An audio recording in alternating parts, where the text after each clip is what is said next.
pero la idea es que ustedes puedan hacer una aproximación al marco teórico ustedes mismos, ¿sí? Yo se los presento, les doy esa guía de lectura, pero la idea es que ustedes puedan apropiarse de los conceptos.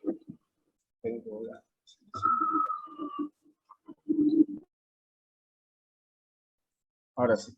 Bueno, lo que vimos hasta acá fue más que nada un marco teórico que viene de lo social, ¿sí? De la sociología. Bourdieu, creo que hablamos algo de Foucault, pero hoy lo que vamos a hacer es ver teoría, pero desde la educación física. Los autores que vamos a abordar hoy son autores que, apoyándose en el marco teórico sociológico, producen teoría propia del campo de la educación física. ¿Sí? Ese es el caso de Eduardo Galac, por ejemplo. Eduardo Galac es un profe de educación física egresado de la Universidad Nacional de La Plata, que aparte es magíster en educación corporal, que es un posgrado, es doctor en ciencias sociales, y está haciendo un postdoctorado en Brasil, en la Universidad de Río de Janeiro, tengo entendido, parece que la Universidad de Río de Janeiro. Y él lo que hace es analizar lo que fue el cuerpo para las sociedades occidentales, de qué manera las sociedades occidentales lo estudiaban, o si le prestaban atención. Tanto él como otro autor que se llama David Lebreton, que viene también de la sociología, analizan esto del cuerpo como objeto de estudio en las ciencias sociales. Eduardo habla, la primera imagen de cuerpo de la que él desarrolla, habla de un cuerpo estructura. ¿Sí? Un cuerpo estructura es un cuerpo que contiene al alma, como si fuera un envase del alma. ¿Sí? O sea que hay una mirada dualista de lo que es el cuerpo. ¿Sí? O sea que es decir, él toma al sujeto, a la persona, compuesta por dos entidades. ¿Sí? El cuerpo por un lado y el alma por otro lado. ¿Sí? Son dos cosas separadas, pero que son contenidas una dentro de la otra. Eso es una mirada dualista. Lo que pasa es que él plantea que esta estructura que es el cuerpo es una estructura que ya está dada y que es imposible de ser modificado. Por eso es un cuerpo estructura. Es una contención que, bueno, que tocó de determinada manera, ya sea porque así lo quiso Dios, y alguien tiene una mirada dogmática, pero es algo que no se puede modificar. ¿Sí? El cuerpo estructura.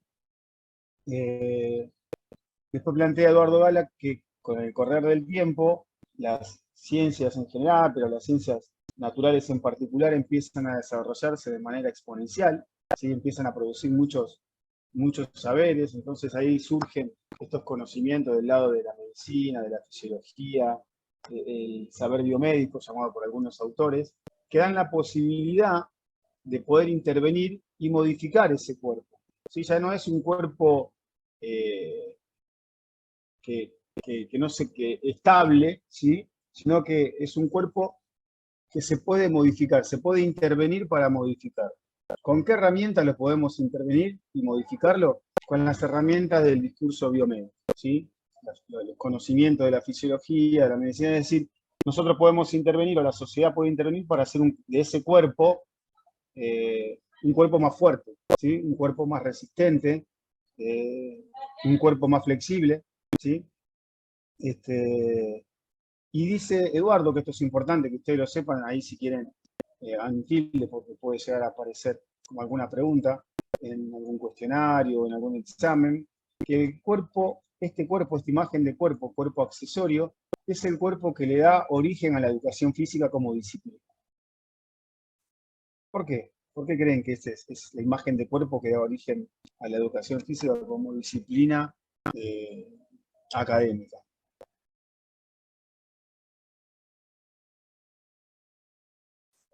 ¿Está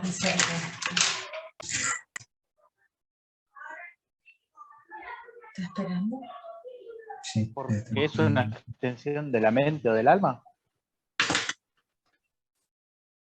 Sí, en otro caso, en el cuerpo estructura también se toma esta separación de la mente por un lado y del cuerpo por el otro. Esperen que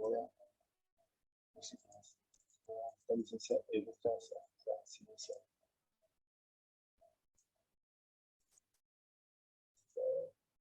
Porque se empieza a construir todo un campo de estudio alrededor del cuerpo.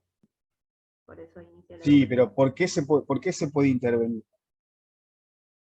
Porque, por ejemplo, ¿quién es el encargado de armar planificaciones que hagan a una persona sea más fuerte, o tenga mayor resistencia, o se alimente de determinada manera y pueda cambiar esa forma, ¿no? Ese cuerpo que contiene el alma? Bueno, todos esos saberes que vienen del discurso de la medicina construyen a la educación física como una herramienta para poder hacer eso. Perfecto, claro. Si tenemos un cuerpo que pueda estar más tiempo trabajando, ¿sí? Para producir mayor cantidad de bienes que una necesidad necesita. Que no se canse y que pueda estar más horas laburando para, como decía, para poder producir. Bueno, ahí aparecemos nosotros, ¿sí? Ahí aparece el profe de educación física, y esta imagen de cuerpo accesorio para Eduardo Gala es la que da origen a la educación física. Después habla del cuerpo plural, ¿sí?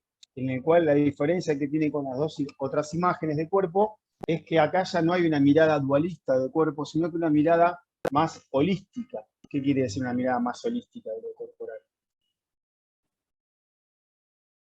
Más integral puede ser, que Claro, incluye más aspectos, digamos. perfecto, Ana. Ya no está la separación cuerpo-alma por un lado, ¿sí? Que componen un sujeto. No hay ese límite. ¿Dónde estaría el límite? De acá para acá es alma, de acá para acá es cuerpo. No existe eso. No hace esa diferenciación, sino que un sujeto es algo global, ¿sí? En el cual interviene o constituye tanto la parte orgánica como la parte subjetiva, ¿sí? El cuerpo es un todo, por eso es una mirada holística. Y que no está dado de manera natural, ¿sí? Si bien se Profe, puede disculpe, intervenir. dijo Bueno, mirada holística, ¿puede ser?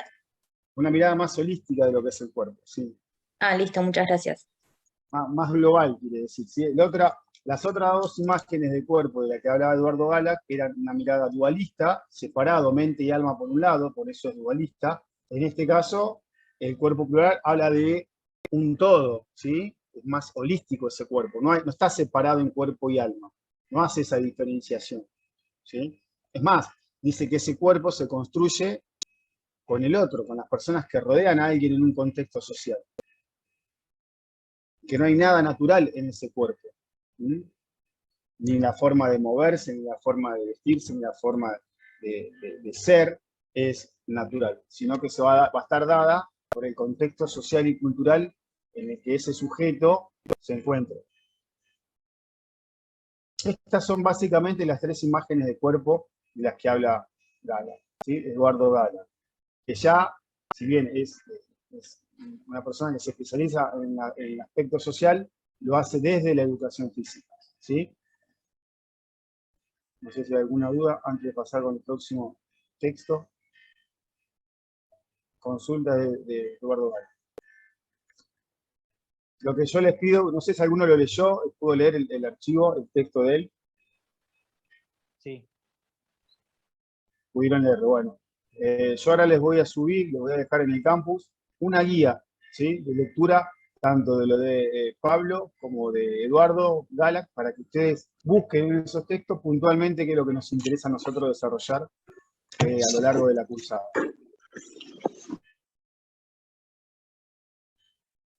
Bien.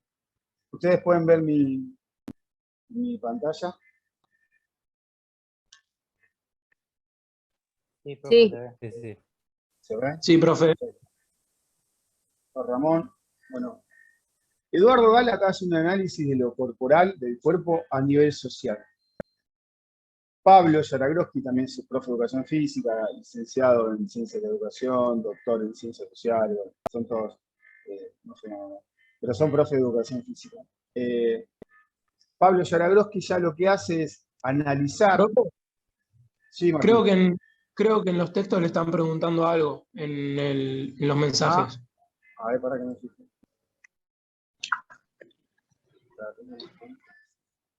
Yo no puedo encontrar la página 40. Arranqué donde decía la página 41, la verdad que no sé cuál sería la página 41.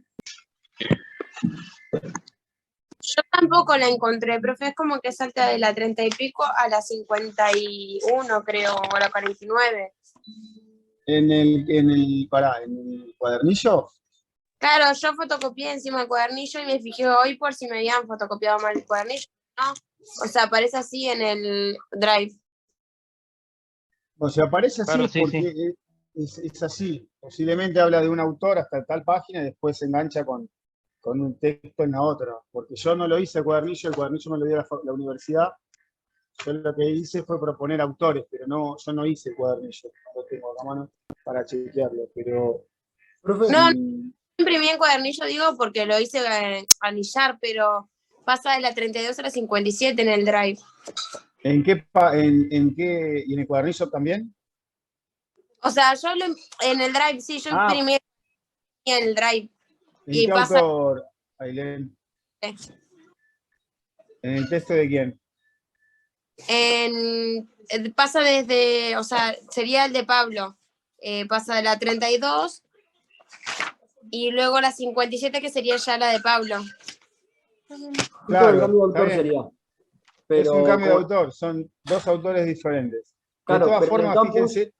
decía Sí. que había que leer de la 41 a la 72. Por eso Claro. que lo comento como dato de que no sé si es que falta algo. Claro. Por eso. 41 de un autor se corta y arranca con la otra parte de Bueno. Pablo Jaragroski. De todas formas, este de Pablo está dos veces. Hubo un error ahí en la recopilación, en la construcción del PDF. Este artículo está dos veces. ¿Sí? Está la parte de atrás, después la unidad 2 creo que está en formato de revista.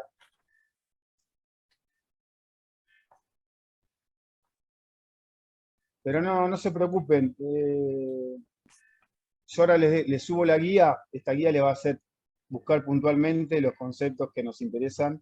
Y no creo que tengan problemas. De todas formas lo voy a chequear y si hay algo que modificar lo subo al campo. Pero... ¿Y puede el texto de Eduardo Gala, profe? Si lo puede ¿Está? subir PDF. Ok. Si puede. Sí. Corto con ustedes y se los cargo. Vale, gracias. De nada. Bien. Entonces, lo que les decía, Eduardo habla del cuerpo en el ámbito social, cómo la sociedad tomaba el cuerpo como objeto de estudio.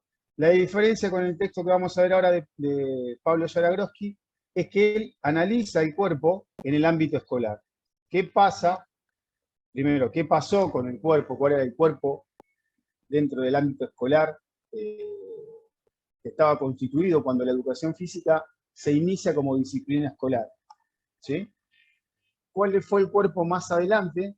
¿Y qué tipo de cuerpo y qué relación con el medio social tiene ese cuerpo hoy en el ámbito escolar? ¿Sí? Por eso el texto que ustedes, este es el título del texto que ustedes busquen en el cuadernillo, lo tienen dos veces, y las dos veces yo creo que está completo, es Discursos Pedagógicos, Proceso de Escolarización y Educación de los Cuerpos. Ese es el apunte, el archivo del texto de Pablo Jaragroski. ¿Cuál es el tipo de corporidad o corporalidad que se produce hoy en día en la escuela? O sea que el análisis va desde el principio del siglo pasado al día de hoy. Y hay algunos conceptos que son muy similares a lo que cuando ustedes lean a Eduardo Gala van a ver la coincidencia que hay en ellos dos. ¿Sí? Él habla de cuerpo y modernidad y también plantea que ninguna cultura ha obviado el cuerpo como objeto de estudio. Todas las culturas, todas las sociedades lo han estudiado, de una manera u otra, ¿sí? Desde el punto de vista estructural, accesorio, plural, pero siempre lo han estudiado. ¿Qué variables interesaron del cuerpo a las diferentes sociedades o culturas? La sexualidad, la higiene, la moral, la alimentación, las prácticas las vinculadas con el cuidado del cuerpo. Nosotros después la vamos a ver más adelante. Mariano Giralde la llama gimnasia, ¿sí? Las prácticas corporales orientadas a esto, al cuidado de lo corporal, la vamos a llamar gimnasia, el mantenimiento del cuerpo. Todo eso fue las variables que tomaron en cuenta los diferentes ámbitos culturales para estudiar el cuerpo. O sea que esto nos deja entender, según Pablo Jaragroski, que el cuerpo, en coincidencia también con lo que planteaba Eduardo, no puede ser tomado como un conjunto de órganos, ¿sí? Sino que es un fenómeno social, cultural e histórico. Muy parecido a lo que planteaba Eduardo, ¿no? El cuerpo, dice Jaragroski, no existe en estado natural, es decir, no hay nada que sea natural en el cuerpo. Y esto de rechazar el cuerpo como algo natural implica, dice Pablo, aceptar que el cuerpo va a estar mediado por el lenguaje. Que toda intervención o toda construcción de corporalidad está mediada por el lenguaje. Por eso yo tengo un estudiante que le digo, profe de educación física, en el ámbito primario. No, nene, lo que estás haciendo es un desastre. O estoy enseñando una técnica deportiva en el ámbito, en el nivel secundario, y tengo una reacción similar en el rol docente. ¿Voy a afectar o no voy a afectar? Desde el lenguaje, ¿sí? O no va a estar afectado, mediado por el lenguaje, esa construcción corporal y motriz. ¿Qué piensa? Sí, va a estar afectado.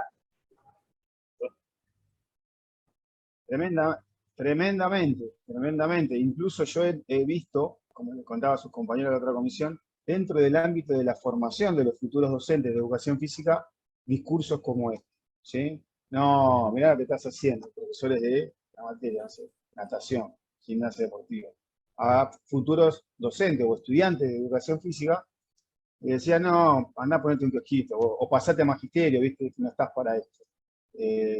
Bueno, ahí se estaba construyendo claramente un tipo, o un estereotipo, mejor dicho, o se apuntaba a un estereotipo de profesor de educación física. Dice Pablo Jaragroski que tampoco existe nada natural en el movimiento, ¿sí? La postura, el gesto, las miradas, o sea que ningún aspecto biológico ni fisiológico van a determinar estos comportamientos corporales. Cuando ustedes entran al boliche, cuando van a bailar, ya saben, como no hay ninguna ley que diga de qué manera tienen que comportarse, caminar, ¿sí? Vestirse, eso se da por estar en lo que Marcel Mauss llamaba técnicas corporales, ¿no? Que son formas de utilizar el cuerpo según el contexto en el que uno se encuentra, que es diferente a las prácticas corporales. Después lo vamos a analizar un poquito más adelante. La concepción moderna del cuerpo, ¿sí? Considerando como un elemento ahistórico, esta imagen de cuerpo muy atravesado por lo natural, por el discurso biologicista, surge a fines del siglo XVI y siglo XVII. ¿A través de qué discurso? De la anatomía y la fisiología, ¿sí? Que diferenciaron al hombre de su cuerpo. Esto se da en un momento histórico en el que la ciencia, según Foucault, acá se modifica la lógica de poder.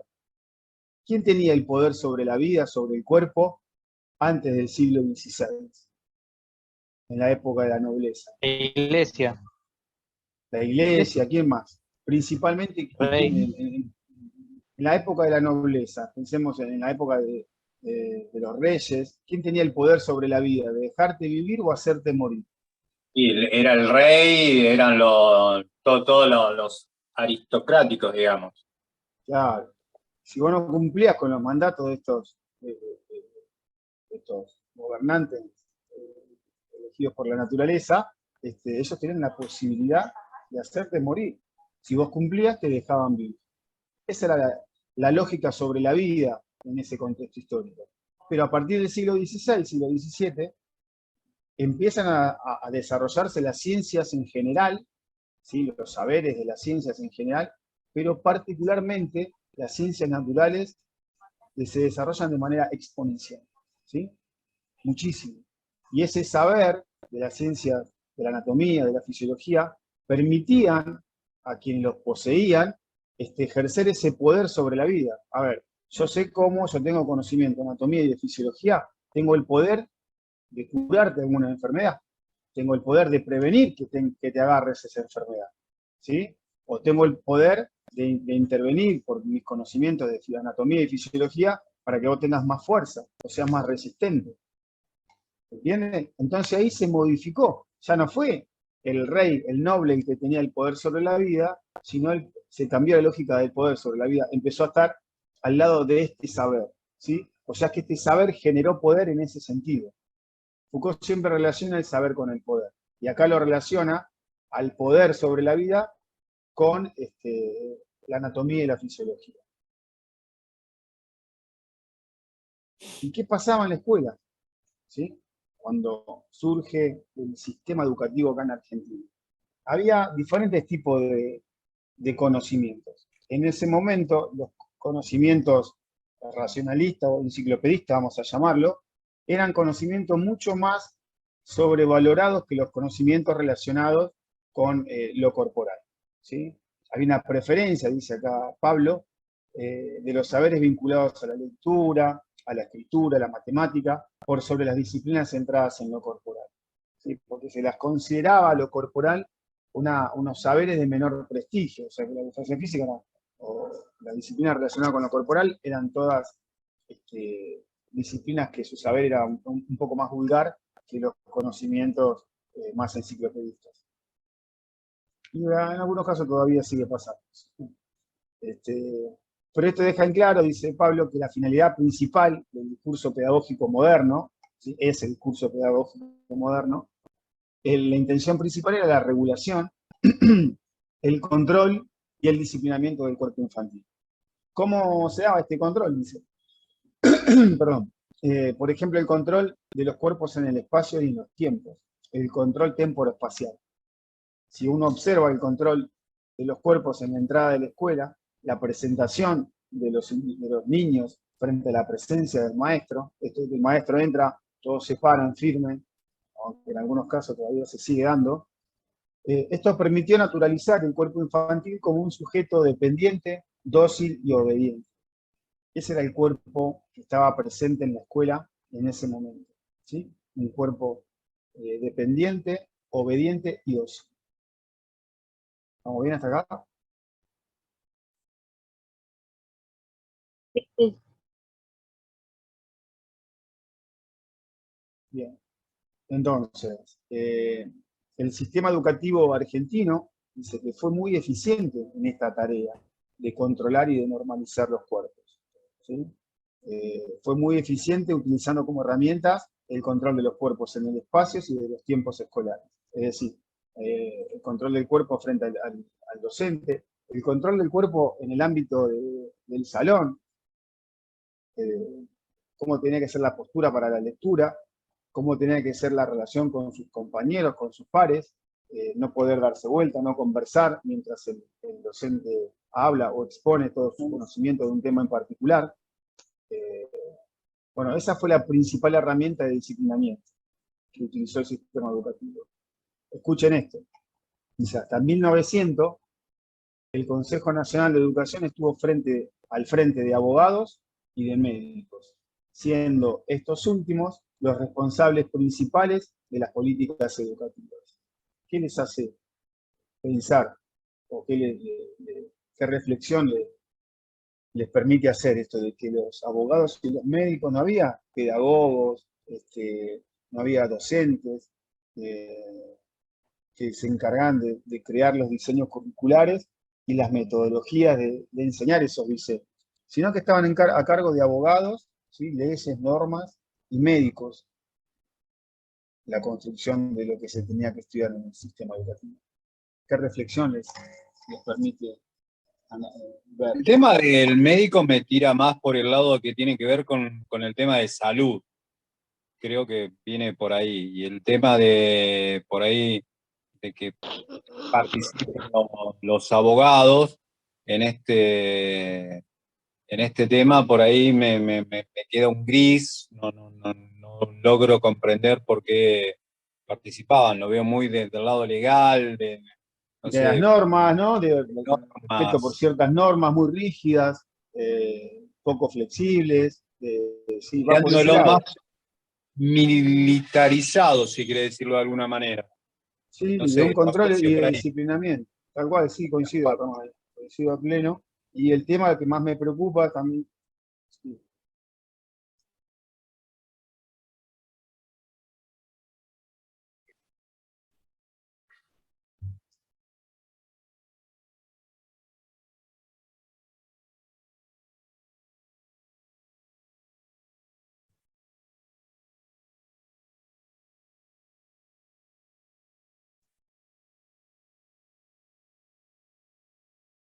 Sí, bueno, mira, yo lo hablaba ayer con estudiantes del otro instituto que yo trabajo también de educación física, que a principios de este año, por ejemplo, todos los años, ustedes ya lo van a evidenciar, cuando empieza el año hacen reuniones por departamentos, reuniones, ¿cómo le dicen? Bueno, no me acuerdo, reuniones de toda la escuela junta, Horarias. ¿cómo? Horarias. Plenarias. Sí, Plenarias, reuniones plenario. plenarias, ¿sí? Nos juntamos todos los docentes de todas las áreas, de sociales, de naturales, bueno, siempre estamos en la educación física juntos, ¿viste? Muy corporativos.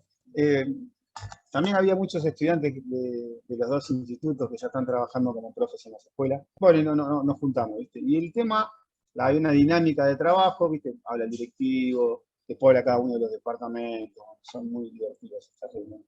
Pero en un momento plantean una problemática, ¿viste? Que puede darse en la escuela.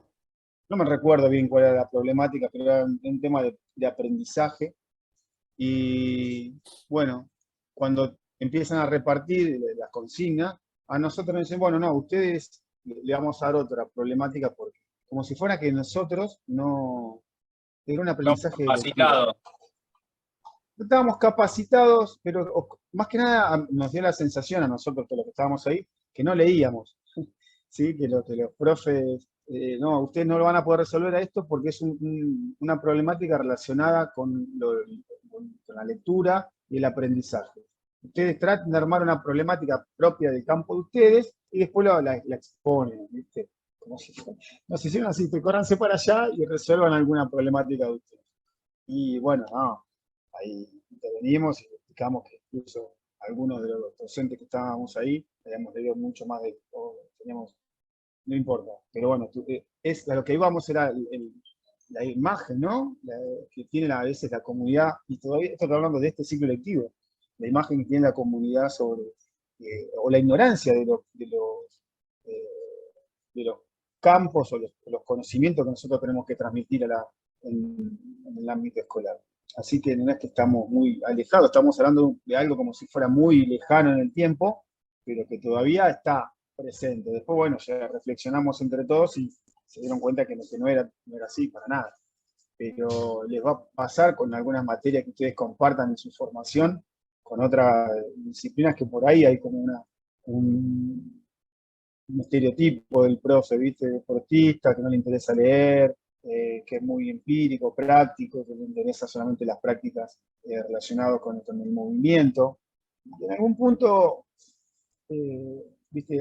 Al principio, por todo ese discurso, es como que el estudiante o el profe mismo se cataloga así y no es muy, no se engancha mucho al principio con las materias muy teóricas, porque yo te estoy dando las dos cosas y me doy cuenta. Pero después lo desenvuelven o lo desarrollan de manera muy interesante. Pero bueno, eso era el discurso, lo que estaba planteado en ese momento, y lo que yo les quiero comentar, como lo comentan ustedes, es que todavía hay matices que están muy presentes en eso, ¿no? Yo también veo esto de que en algunas instituciones se da esto, entra el docente y separan los estudiantes, como si fuera que entró, no sé, que sabe y los demás tienen que escuchar. Pero bueno,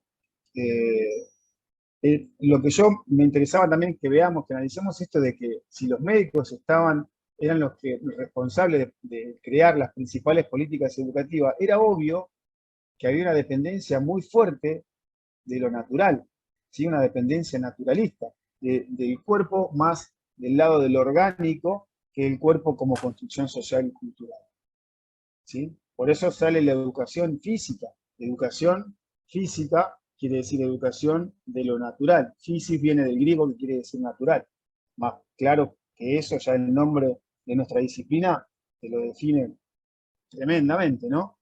Y entonces ahí es cuando la educación física aparece como una herramienta muy importante para disciplinar esos cuerpos, ¿sí? ¿Por qué? Porque desde el punto legal, ¿sí?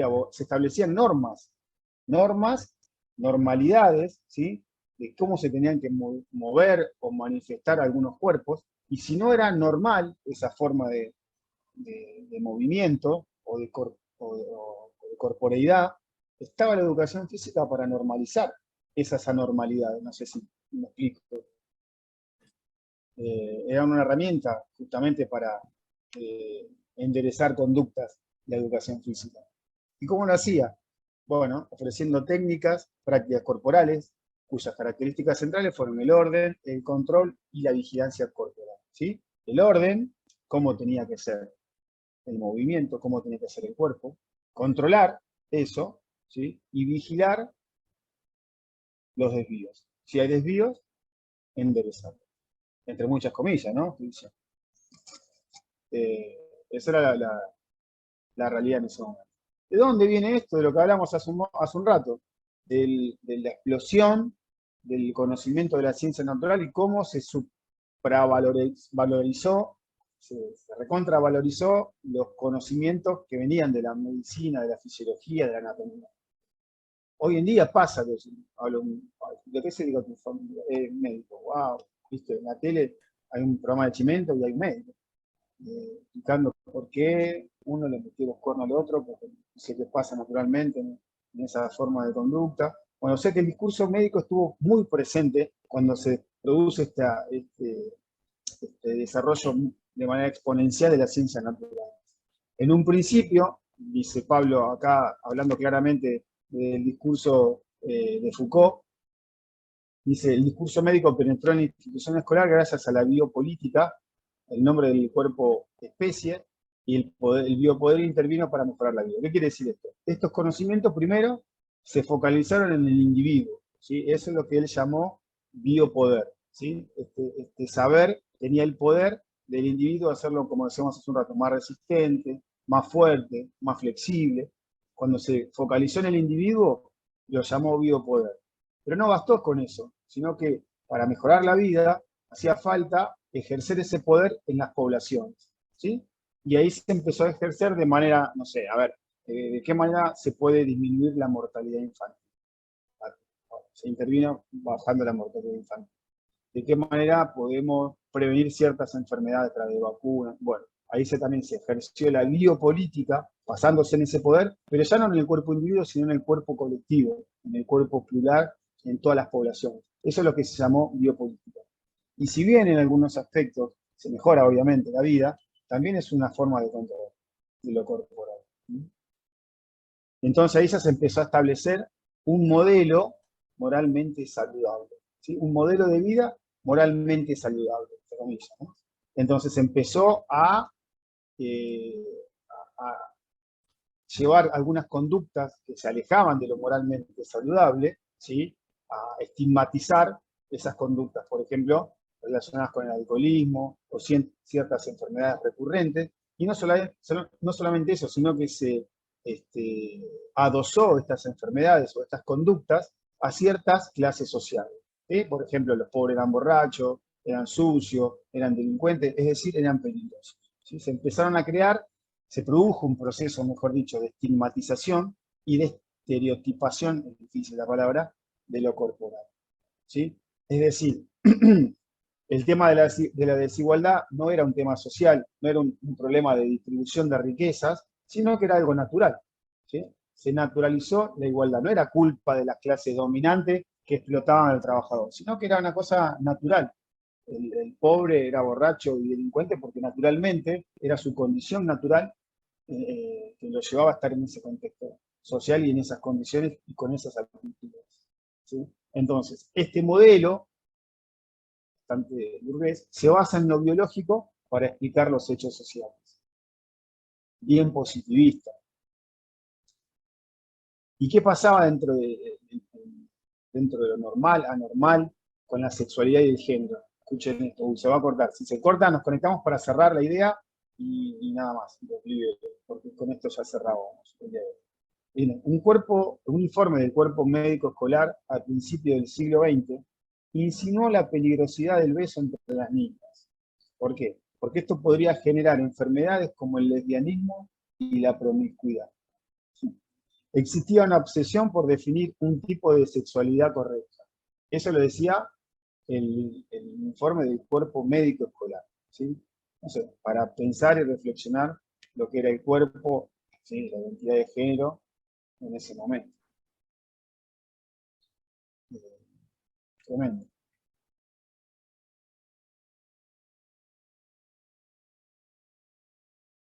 Claro, sí, estaban las instituciones.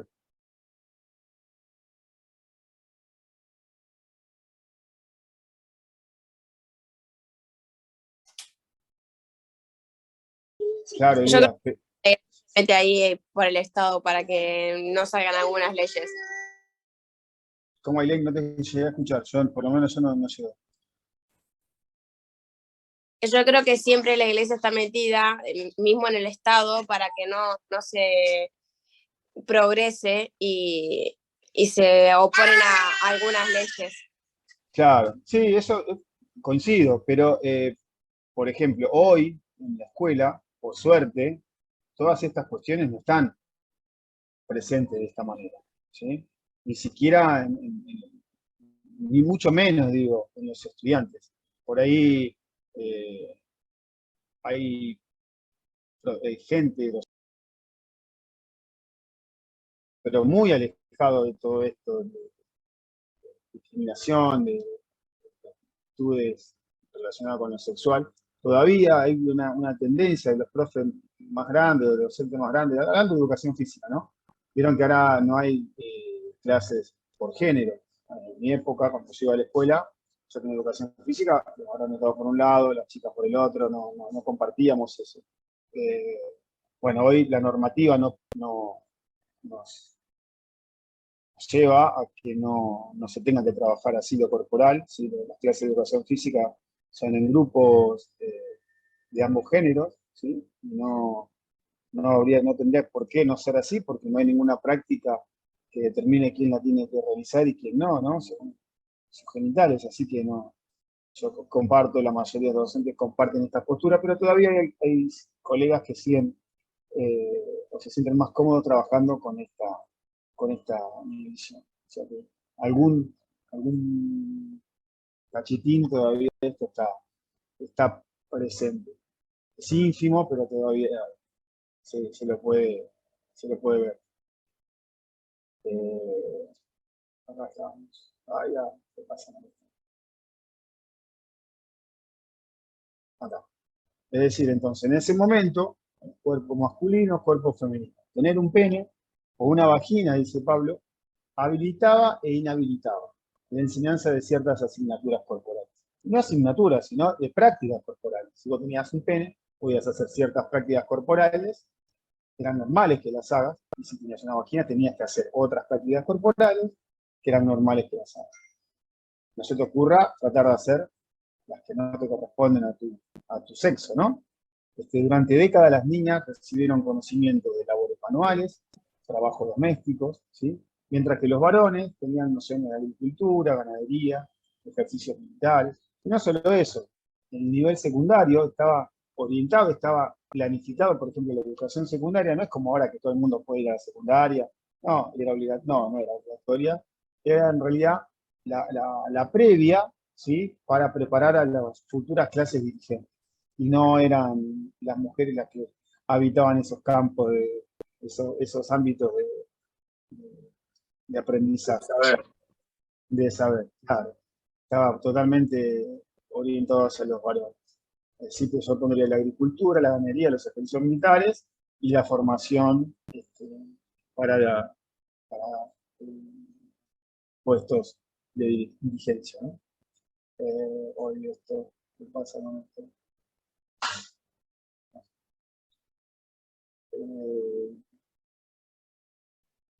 Las prácticas deportivas se construyeron en torno a la masculinidad, la fuerza, la valentía y el coraje.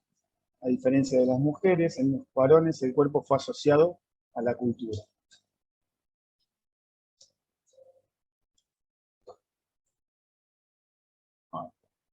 ¿Y qué pasa hoy con el cuerpo en la escuela? Se pregunta Pablo. ¿Qué pasa hoy? ¿Qué piensan ustedes que pasa hoy en la escuela? Hasta acá dijimos todo lo que pasó y las cositas que van quedando. Pero hoy, ¿cómo lo ven?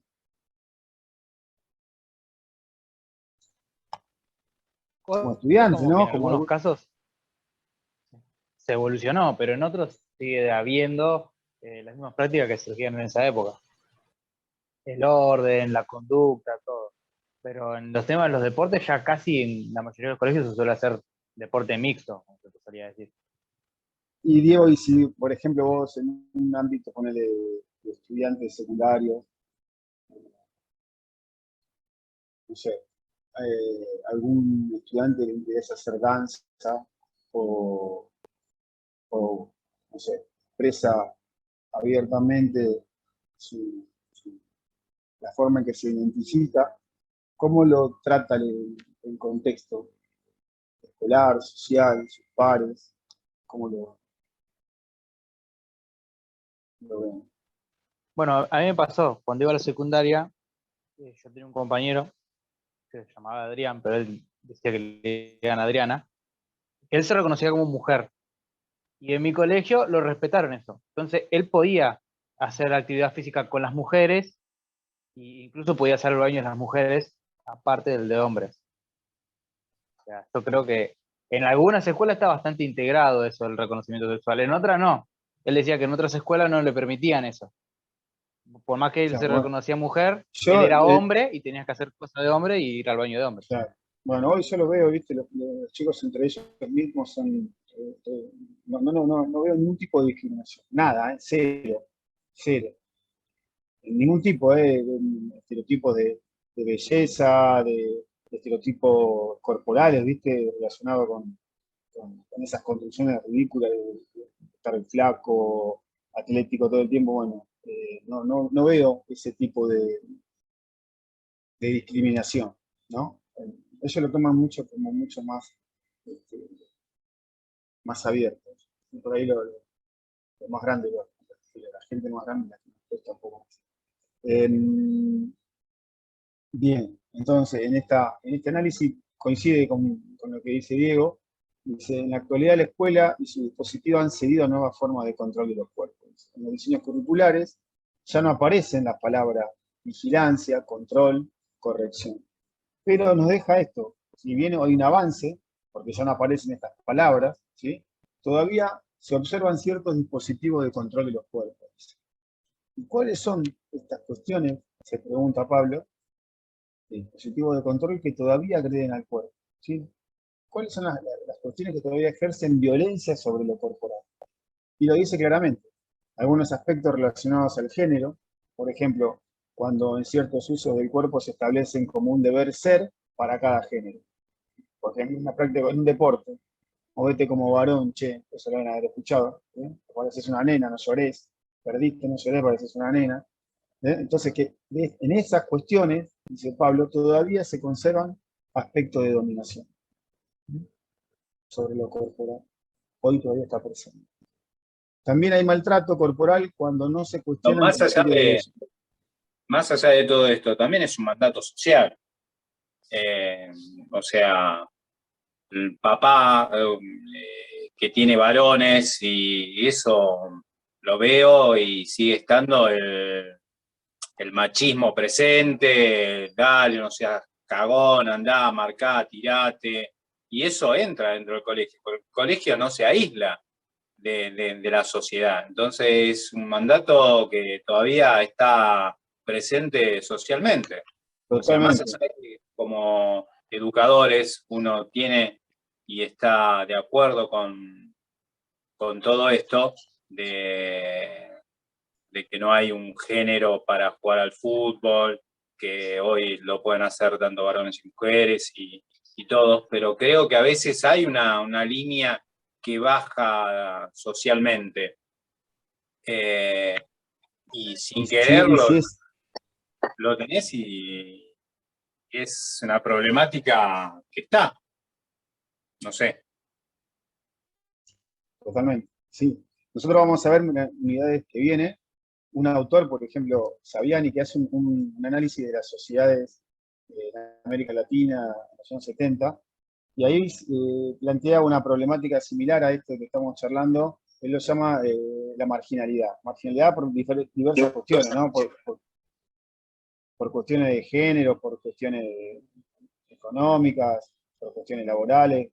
Él dice que bueno, estudia el contexto social y aparecen dos posturas claras, ¿viste?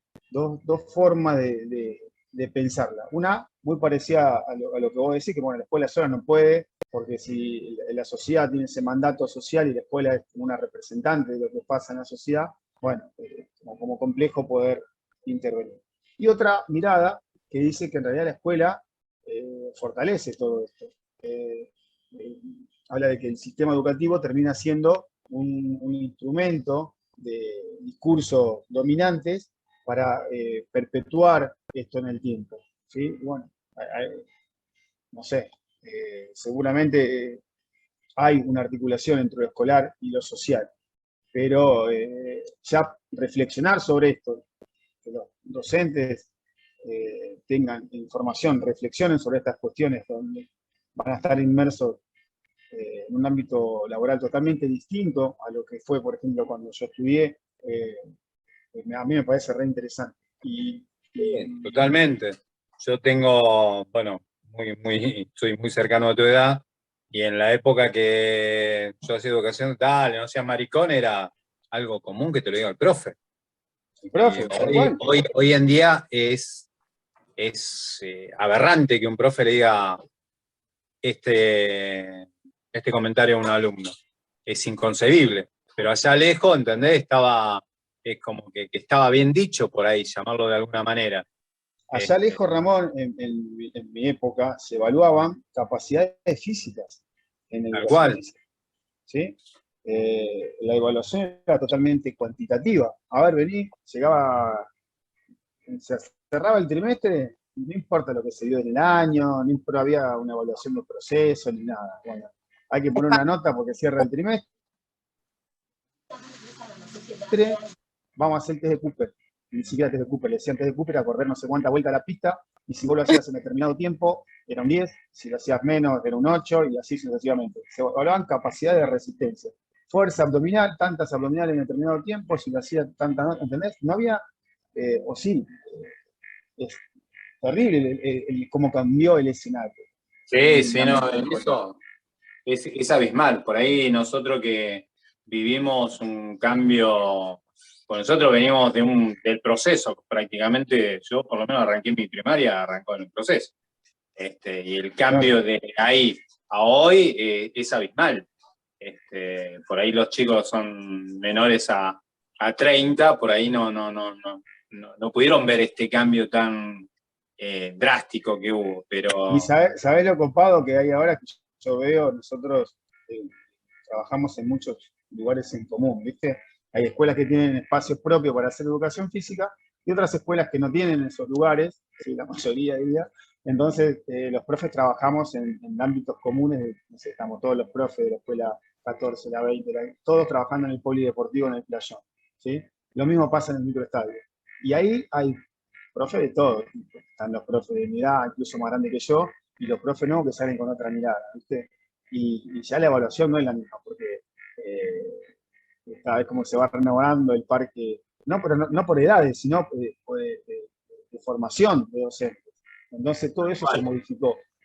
Es buenísimo, a mí me encanta ver ese escenario tan diverso de diferentes paradigmas de la educación física. Que por lo que yo veo, cuando veo esa proyección, cuando ustedes salgan a la cancha, van a terminar extinguiendo esa vieja educación física bien cuantitativa, elitista, que mide capacidades físicas que tampoco tiene ningún sentido, o la evaluación de técnicas, ¿viste? Ejecutame la técnica del suspendido para... Bueno, eso ya cada vez se ve menos. Cuando salgan las nuevas generaciones, eso va a desaparecer, estimo yo. Pero bueno, la reflexión que nos invita Pablo en este momento es, ¿viste? Ya no está tan directa la violencia que se ejerce sobre el cuerpo, pero que todavía se sigue agrediendo. Y esto parece sutil, pero como lo decís bien, Ramón, ya suena aberrante.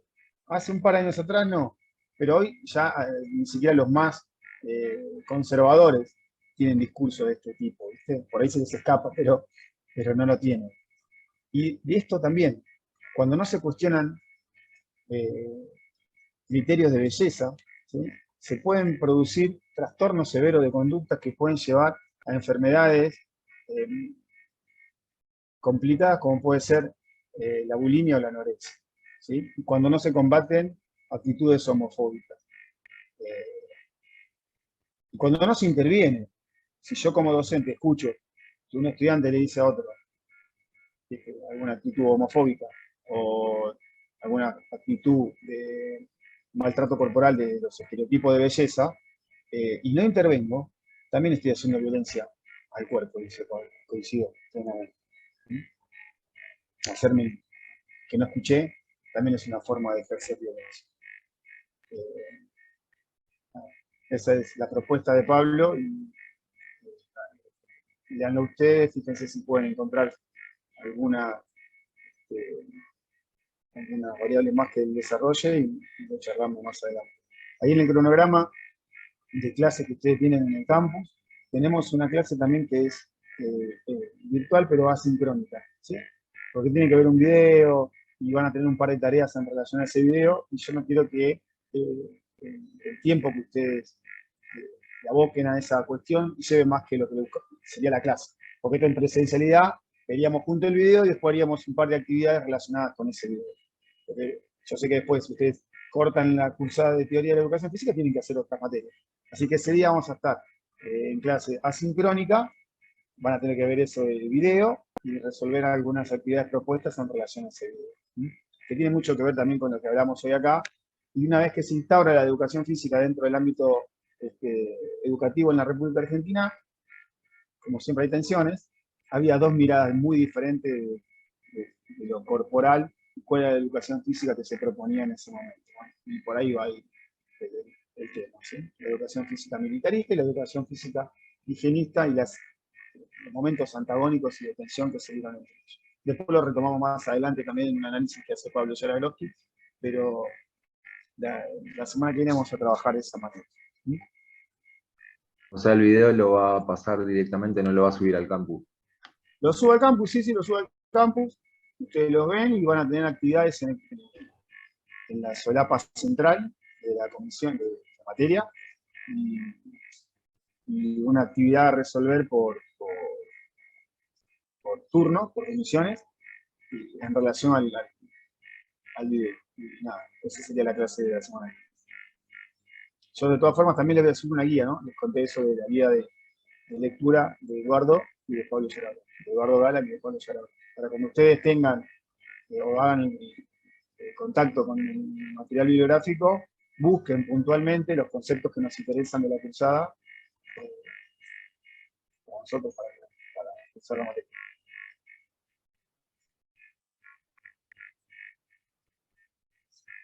¿Sí? Dudas, consultas, preguntas.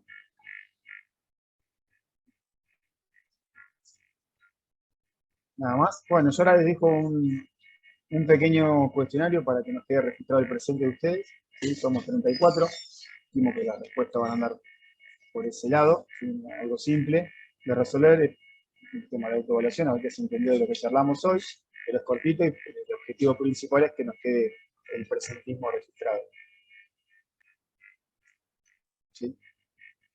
Bueno, ninguna pregunta, los despido y nos vemos la semana que viene. Les deseo buen fin de semana.